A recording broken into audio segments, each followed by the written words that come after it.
Welcome to episode 8 of the Expand podcast. Today, I will be speaking to Dr. Pedro Costa Monteiro about in-office aligners and the value of clear aligner companies. Pedro is an experienced orthodontist and has a wealth of insight to share with us. Let's get started. Welcome to Expand Podcast, a DSD podcast about ortho insights, and today's topic, in-office aligners. Should the driver build a car? This is something that I would love to discuss with my friend, colleague, Pedro Costa Monteiro, for the second time here with me. And even though Pedro, like me, is not a frequent user of in-office, we are out there, right, Pedro, going to the Congress, hearing what the colleagues are saying, going deep understanding, and I believe it's going to be an interesting discussion with you. Thank you so much for being here. Welcome, Pedro. Well, first of all, thank you for inviting me one more time.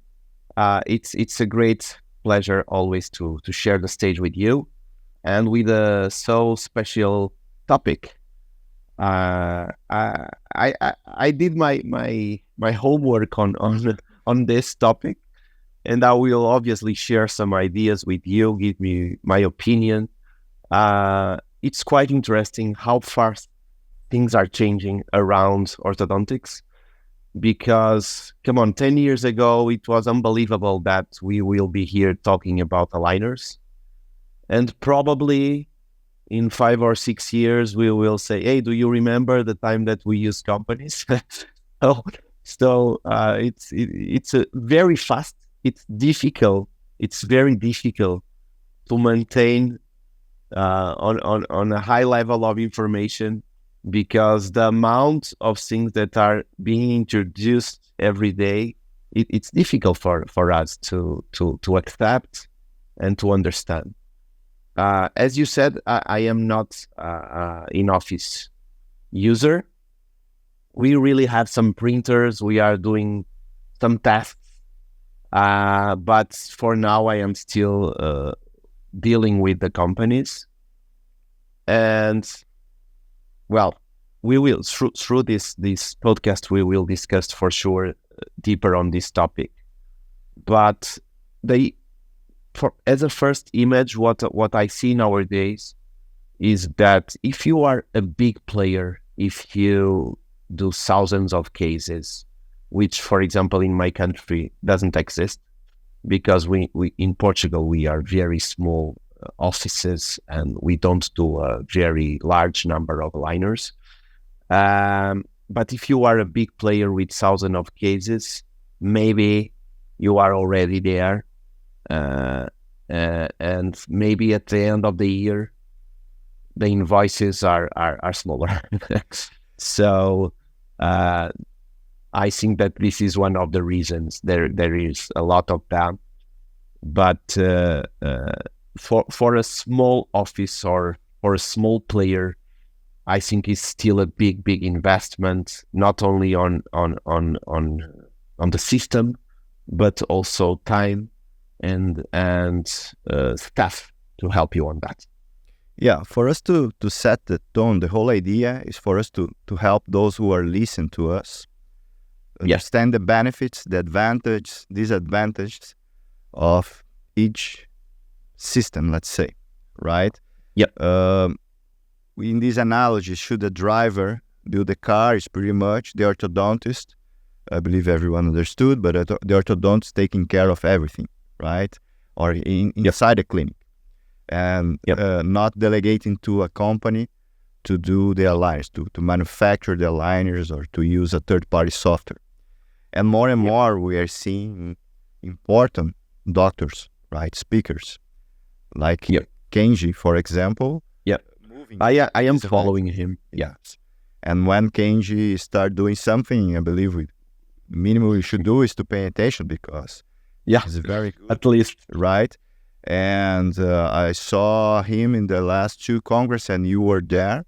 One in Hamburg, the TPAO. It was an amazing event. And the other in Valencia, the European Aligner Society Congress, and Kenji, in Valencia, I believe he was. Now I make mistake, but in Hamburg the last time, it was incredible how he was presenting with a lot of images. It looked easy, right? And makes sense because we control everything.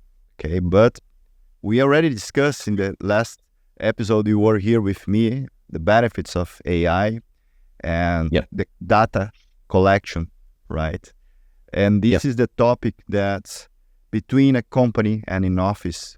Your opinion, do you think a clinic can compete with other companies? Okay, let me go a little bit back on time and give you two examples. I had the chance to visit the facilities of Invisalign and also Angel Aligner. So I saw both facilities. And what is incredible is that I was not expecting so much technology around the facility.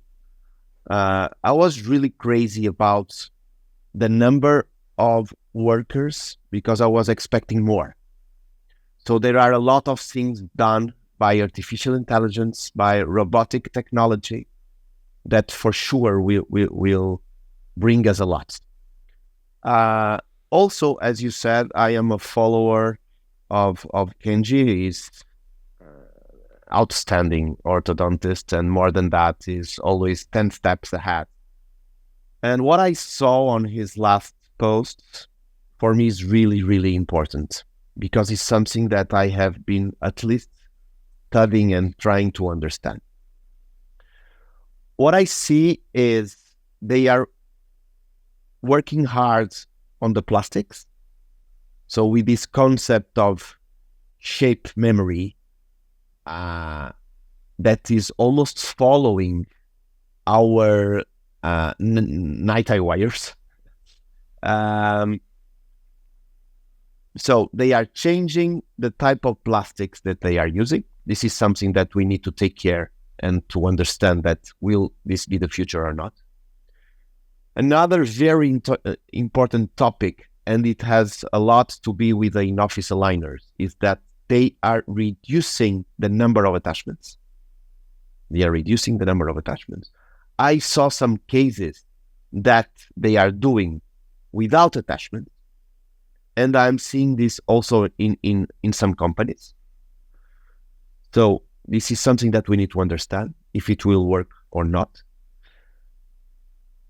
Another thing that I saw with Kenji is that they already have some in-office robotic technology to help them with the details on the detailing process of the aligner, because otherwise you have to have technicians cutting the aligners, preparing the aligners.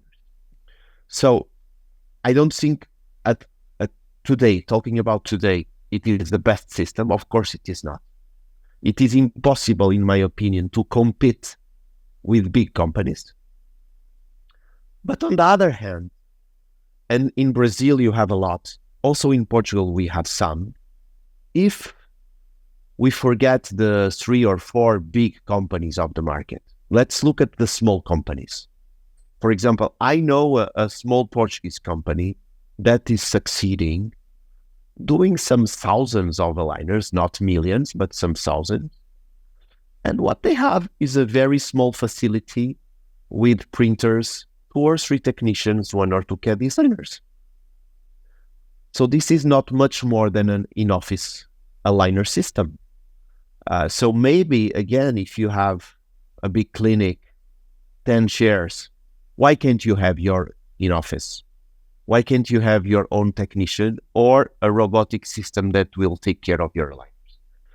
So to be honest, for me, for my concept, for my way of working, it will not work. So I will not invest time and money on that because I have a very small company. I have what I call a gourmet clinic. So my patients, they are not so focused on money. So I can charge them and get the best appliance in the market, in my opinion. So this is my way of being. But let's imagine that I have a DSO and that I have 10 or 15 or 50 clinics. Why can't I have my own system? Probably this will be the future. This is on a easy way how I see the future. Daniel Ramos here, just taking a quick break from this podcast interview to tell you about the DSD Aligners course. I host a live stream course where I teach dentists how to treat all their orthodontic cases with aligners, from simple to complex, with clinically validated and science-based products.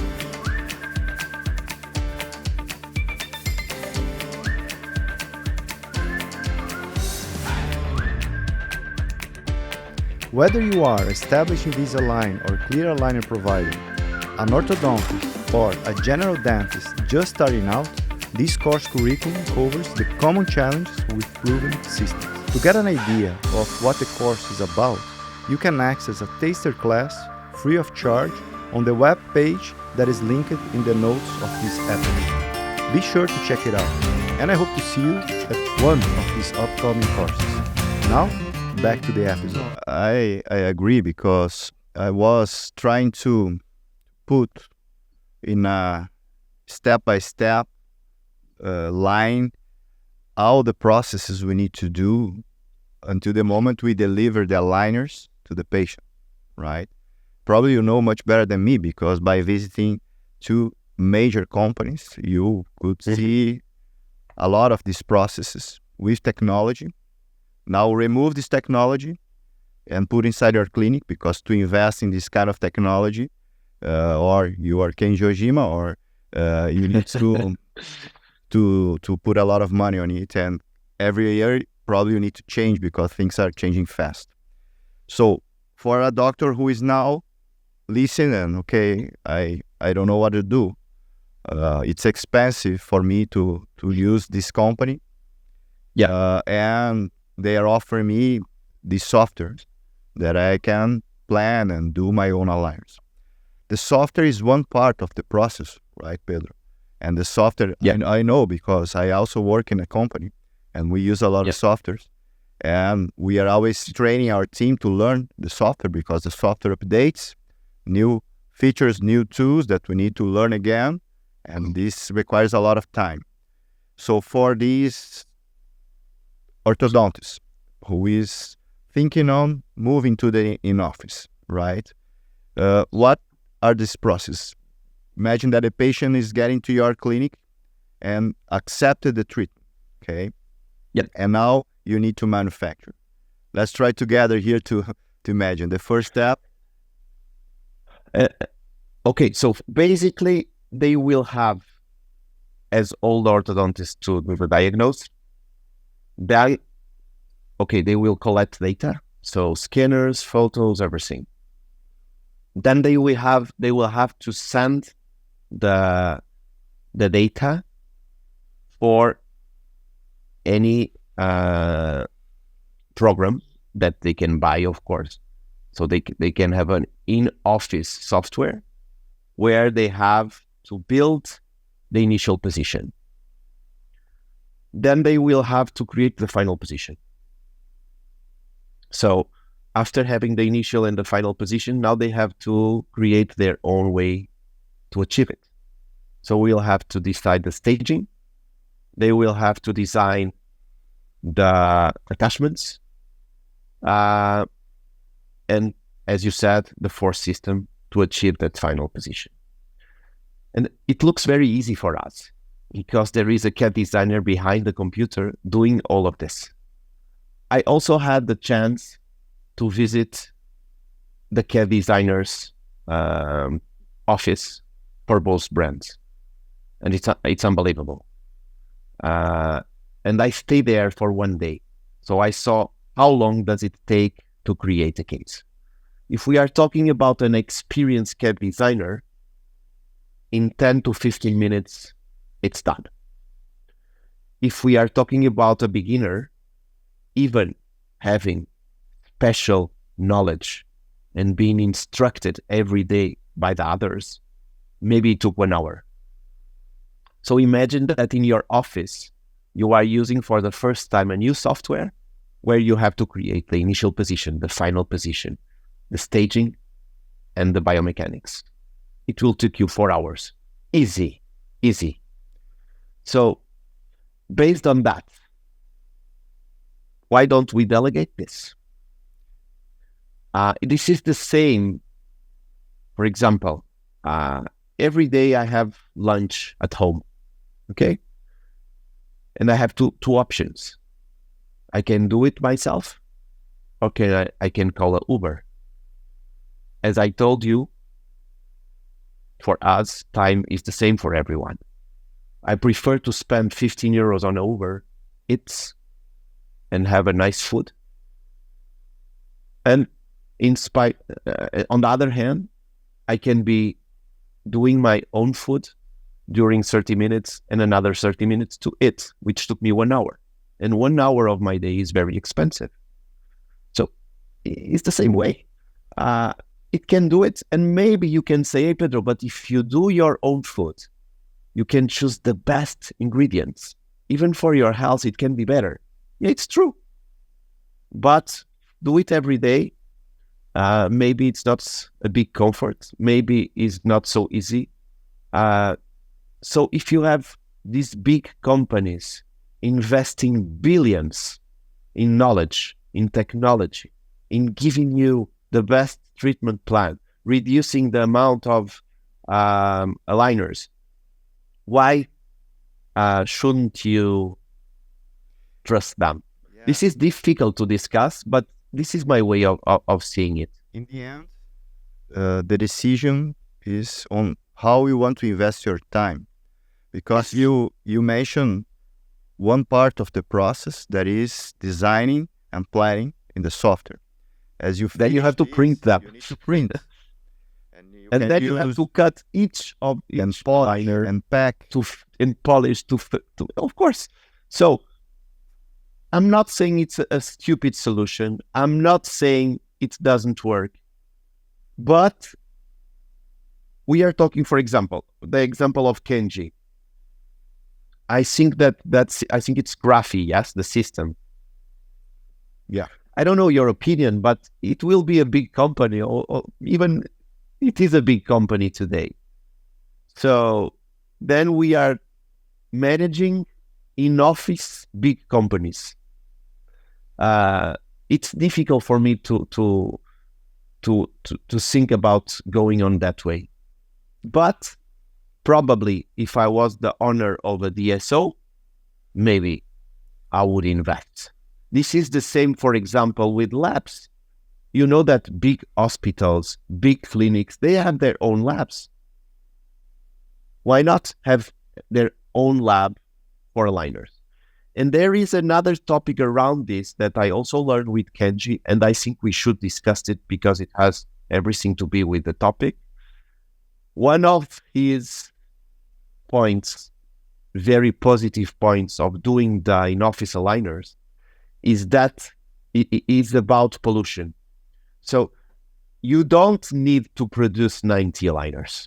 And this is a big issue we all have. So the amount of plastic I am asking the companies to produce, that finally I will not use because I will have misfitting problems. I will have treatment plan changing, and they produce all this plastic that we know that is very difficult to recycle.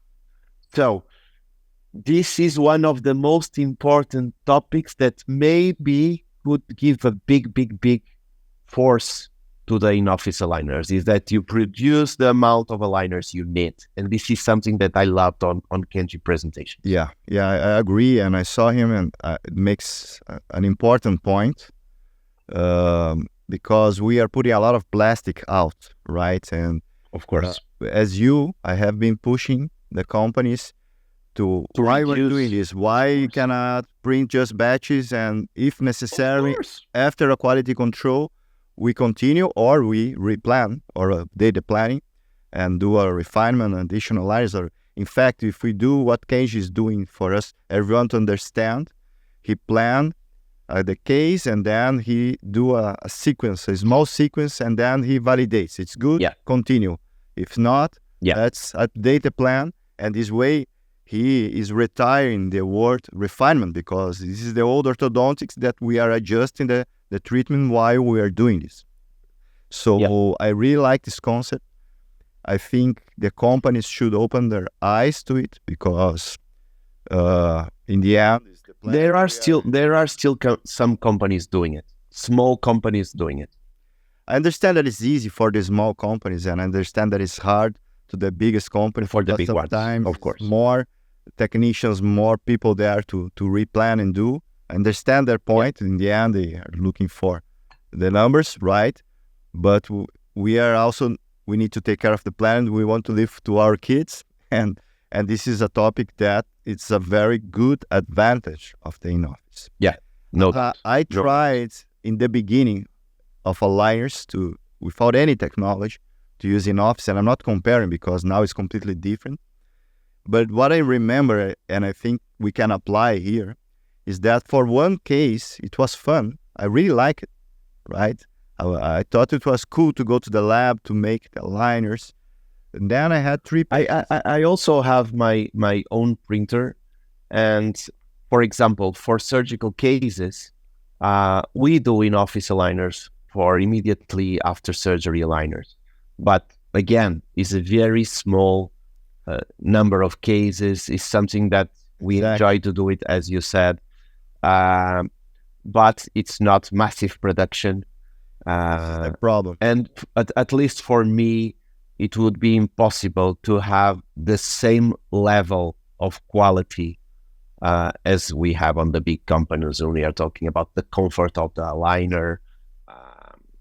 So it's a different level. This is the Also about this topic, there is something that I think is interesting to discuss, is about the marketing around each brand.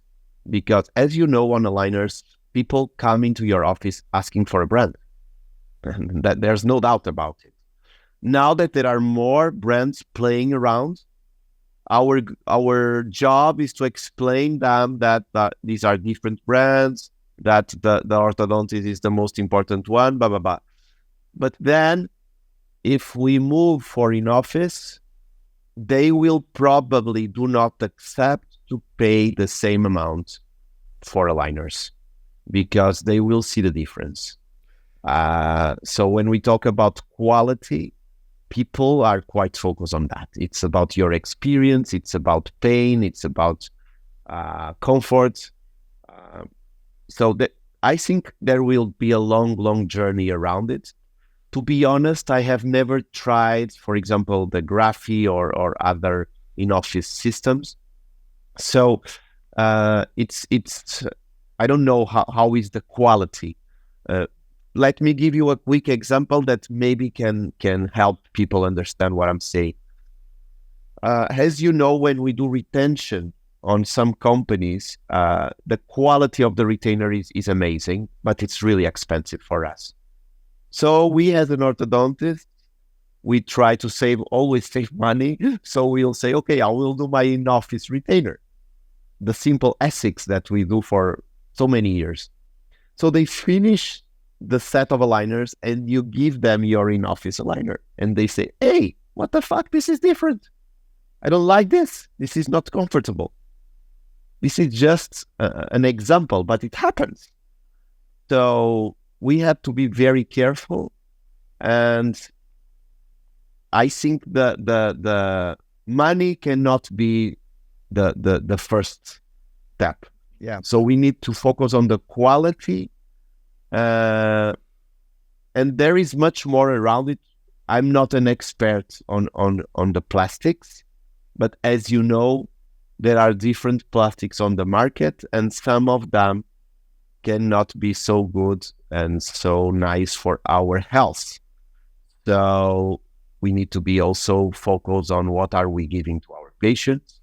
And there will be for sure rules in different countries that we will have to focus on. So yeah, and the fun for me finished very fast, Pedro, because when I start having more cases and I realized that I was not saving money actually, because I was investing a lot of my time I need Time, to of invest course. in equipments. And the decision was, do I want to have a lab and offer this to more clinics and create this as a business, or it's just for my patients? And then this is the point that I realized that using a company provides me a better branding, better quality, timing, and I can use my time to what I believe this is our most important job here, the diagnose and to motivate the patient, to control the treatment, to be there and to be the maestro, right? And I was missing this time because I was all the time in the lab. So my opinion here, I believe this is also yours, but you can corroborate or not after. At this moment, I don't recommend migrating to the in-office system, only if you really want to make this for as part of your business and you are willing to invest in not only technology but also in people, because it's unthinkable to do by yourself alone, right? It doesn't make any sense. 1000% with you. So if you want to do it as a company, well, it's a business option, and as you said, you need to have a team. Yeah. If you want to invest on a team, have your own aligners, why not? To be 2 years ago, a Portuguese company proposed me that, and after looking at the P&L, I said, no, this is not what I want to do in the future, because at the end, if you are creating even an in-office company, you want to compete with the big brands. You want to convince your colleagues not to go on the big brand and start working with you. So otherwise, it is not a business. And to compete with them on a small scale, it's almost impossible. And as you said, if you want to do it as your really only in-office company, very small, and you like to do, even, for example, I have a friend that he does it as for pleasure. He likes to do it. He likes to do his own treatments. He likes to do his own plastics. So he's losing money, but he's enjoying himself. Okay, no problem. That's a way of being. But if you want to succeed, not only as an ortho, but also as an entrepreneur, you need to make money. Otherwise, you will not succeed. So I'm 100% with you. I think for today, we still need the big companies, and we can give the best treatments to our patients based on the use of these products, better than any in-office. In the other episode, you were here with me. You mentioned analogy with a romantic movie, right? Or a story. And for this comparison between if we can compete with an in-office system with a big company, is like the David and Goliath, but with a different ending, right?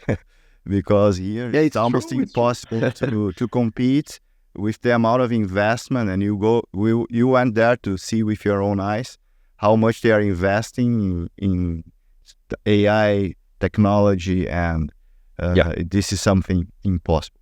But imagine now that with our arguments here, the orthodontist listen, okay, I understand your point, so maybe I'm going to consider choosing a company aligner.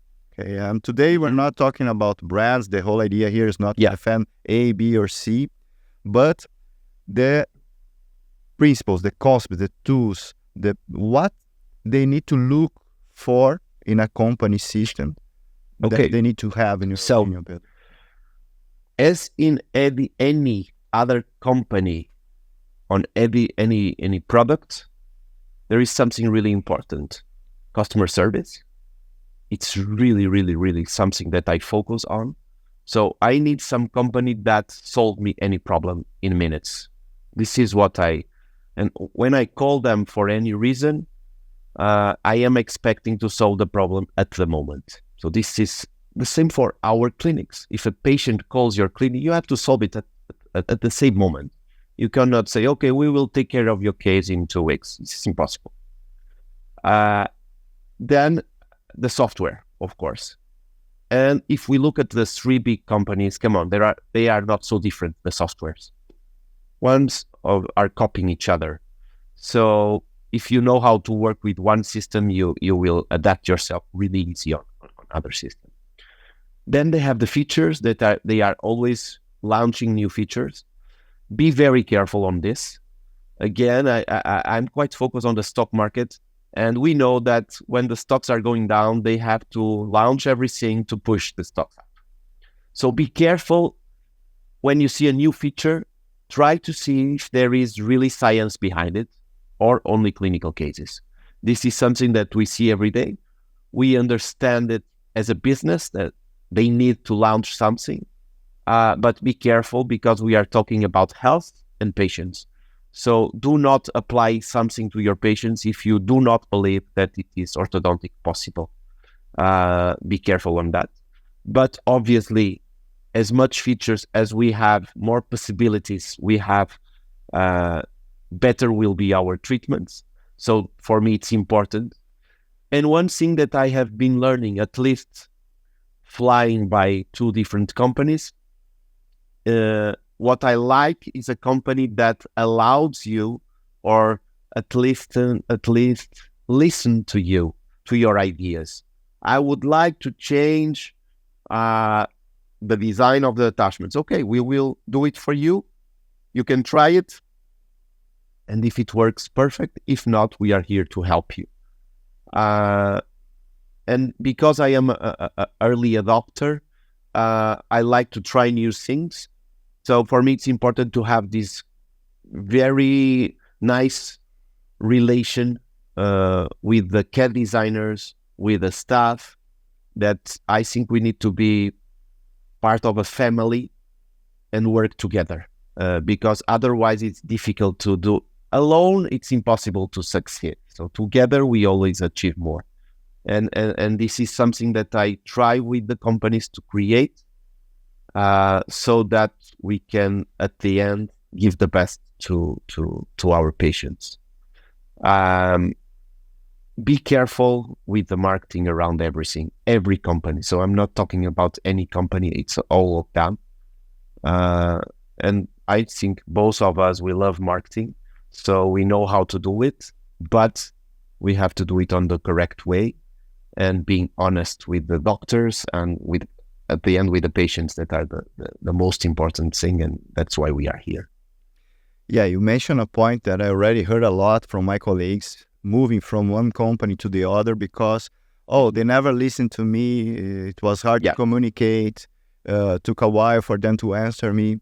So it's important for you listening to investigate these and talk to other colleagues to understand what the things they like, what the things they don't like. If you are going to have this kind of support. You mentioned before the branding, of course. In the end, our patients, they are going to get to our clinic if you offer a liner system that has a great branding. They already know what it is.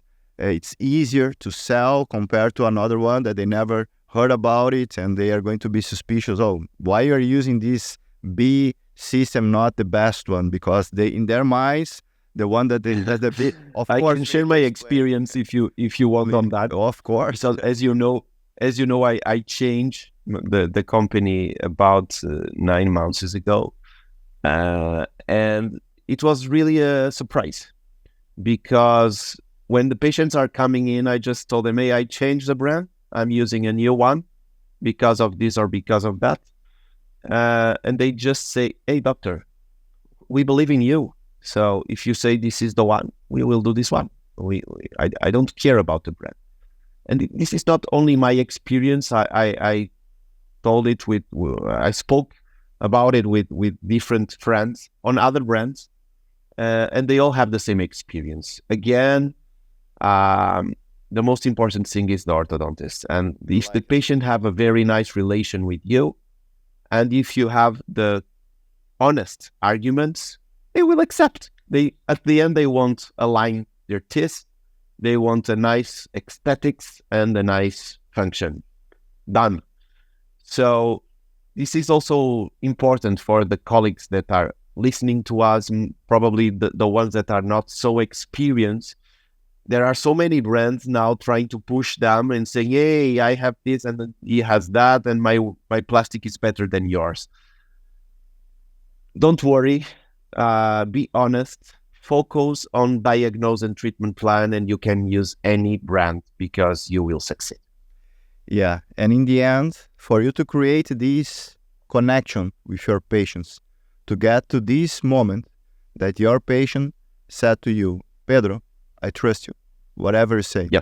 This is something that we fight a lot for. Right? One day we can do a podcast, if you want, only about this, because I can speak hours about this. But what makes me different? So the way I use to achieve my patient's confidence is investing all my energy and time on the first appointment. So my first appointment is really big. I do everything I can. I do all the exams. I charge an expensive first appointment, okay? This is something that I have been fighting like crazy here in Iberia, because as in Portugal, in Spain, it's crazy. The amount of very good orthodontists that are offering the first appointment. I do not believe in that way of working. And if you go to any other doctor or a pediatric doctor or a cancer doctor or whatever, you pay whatever they want to get a diagnosis, even if they don't touch you.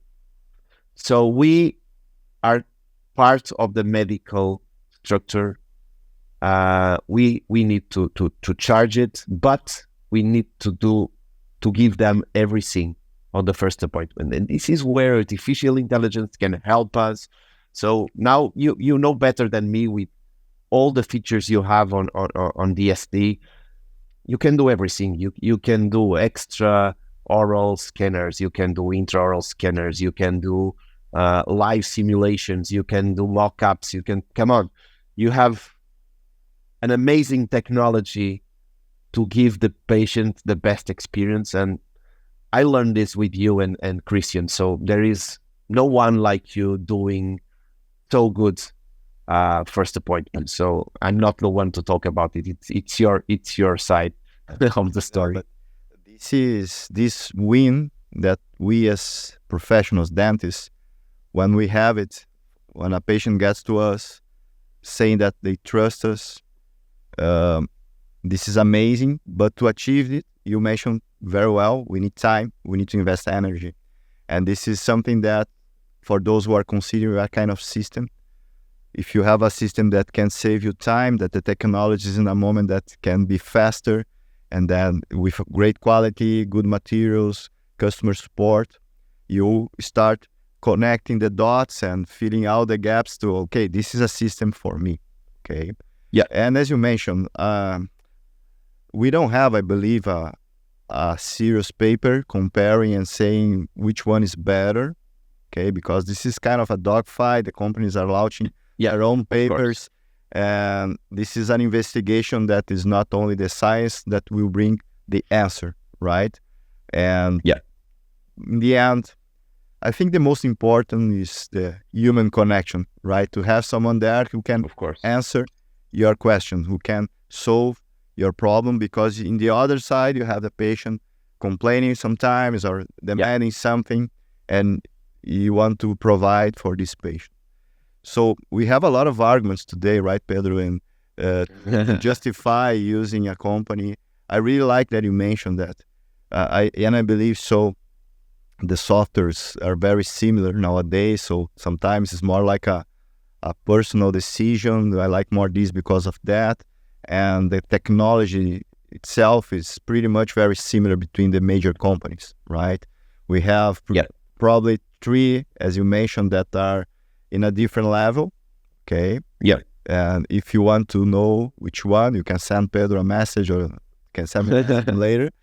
But you have options, right? And this is good, because by having this competition, one company is going to push the other, like iPhone and Galaxy One creates another camera, and then a bigger camera, and now they're getting smaller, and then the other be smaller, and then they are bigger. So one push the other to be better, and hopefully this is something that can calibrate prices and make them improve faster, which is better for us, right? Orthodontists, in the end, better for the patient, of course. Pedro. No doubt. My final word here in terms of this battle between in-office and company, I'm going to share only my personal and choice, my personal decision to use a good company, right? Even though it's more expensive, in the end it's cheaper because the experience, the time and saving, the quality of the materials, the user experience of my patients, this pays everything in terms of a little bit more expense compared to the other. So this is what I would like to share for someone who already tested in office, tested several brands, local brands, big companies. In the end, I end up with one of the three big ones, okay, because of this package. I know you are also using one of these, the three big ones. And I don't know if you have any other explanation why you decided you want to share, but...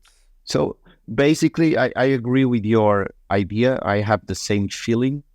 More than that, talking about the features that these all the three companies they have, we do not have them. So if you want to have buttons on the aligner, if you want to have the CBCT with your STL on your software, if you want to combine special buttons for elastics, if you want to have mandibular advancement features, it's very difficult to do it in office. So I compare the in-office system nowadays with the old setups that we did in the past with our S6 when we have a small crowding. Obviously, when we see cases from Kenji, we say, whoa, he's doing extraction cases with no attachments and with his own plastic shape memory. Unbelievable. But as you said, it's Kenji. There is no other. So I believe that this is something that will grow. But to be honest, not for me. I will be out of the system at that time. Pedro, it was super nice to have you here. Always amazing. Amazing energy and great advice, very honest advices. I feel that everyone listening enjoyed, and I'm really happy to have you. As a thank you. And someone. And thank you everyone for supporting this, for being always with us, also on social media. I'm so happy to be part of this project and hope at least to see you soon. We are now more closer, so for sure we will see each other soon. Thank you, my friend. Thank you everyone for listening to Expand Podcast, and see you soon. Bye-bye. Bye-bye. See you. Thank you for listening. This episode concludes Season 1 of the Expand Podcast, and it has been my pleasure to bring to you orthodontic insights with our selection of high-profile and interesting guests. If you enjoy listening to this, you'll be pleased to learn that we are bringing out a second season with more guests and interesting topics. Stay tuned.